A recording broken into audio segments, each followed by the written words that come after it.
ഇടുക്കിയിൽ കനത്ത മഴയാന്ന് പറഞ്ഞിട്ട് നമുക്കിവിടെ നല്ല വെയിലാണ് കേട്ടോ. അപ്പം രാവിലെ തന്നെ നമ്മൾ സ്റ്റാൻഡിലെത്തിയിട്ടുണ്ട്. സ്റ്റാൻഡിലെത്തി കുറേ നേരം കഴിഞ്ഞ് നമുക്കൊരു ഓട്ടം കിട്ടി. ആ ഓട്ടം പോയി നമ്മൾ തിരിച്ചു വന്നു കഴിഞ്ഞപ്പോഴത്തേനും നമുക്ക് ഓട്ടം കിട്ടിയത് പാറക്കടയിലോട്ടാണ് കേട്ടോ. പാറക്കട എന്ന് പറയുന്നത് ഇവിടെ അടുത്തൊരു സ്ഥലമാണ്.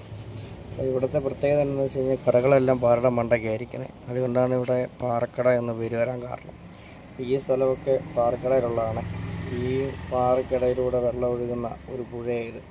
അപ്പോൾ ഈ പുഴ വന്ന് ചേരുന്നത് നമ്മുടെ കൂട്ടാറ്റിലാണ് കേട്ടോ. അങ്ങനെ ആ ഓട്ടം പോയിട്ട് നമ്മൾ തിരിച്ചു വന്നു കഴിഞ്ഞപ്പോൾ കൂട്ടുകാരൊക്കെ ഒത്തുകൂടി നമ്മൾ ചായയൊക്കെ കുടിച്ച് വിശേഷങ്ങളൊക്കെ പറഞ്ഞ് വീണ്ടും ചെറിയ ഓട്ടങ്ങളൊക്കെ ആയിട്ട് പോയി. അങ്ങനെ ഉച്ചയായി. വീട്ടിൽ വന്ന് നമ്മൾ ഇച്ചിരി ചോറും വെള്ളമൊക്കെ കുടിച്ച് നമ്മൾ വീണ്ടും ഓട്ടത്തിനായിട്ട് ഇറങ്ങിയിട്ടുണ്ട്. അങ്ങനെ ഇത് നമ്മൾ ചെറിയൊരു ഓട്ടം, സ്റ്റാൻഡിൽ നിന്ന് 30 രൂപ ഓട്ടമാണ് കിട്ടിയത്. ആ ഓട്ടം പോയി തിരിച്ചു വന്നപ്പോഴത്തേനും കോളേജ് വിട്ട് അച്ചു വന്നിട്ടുണ്ടായിരുന്നു കേട്ടോ.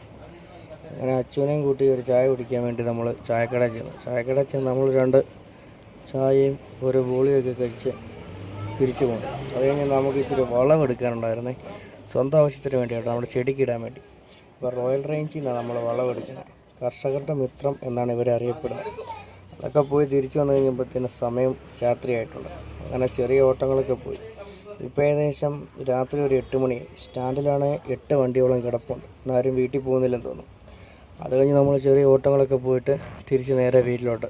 അപ്പോൾ ഇന്നത്തെ വീഡിയോ ഇത്രയേ ഉള്ളൂ. ബൈ.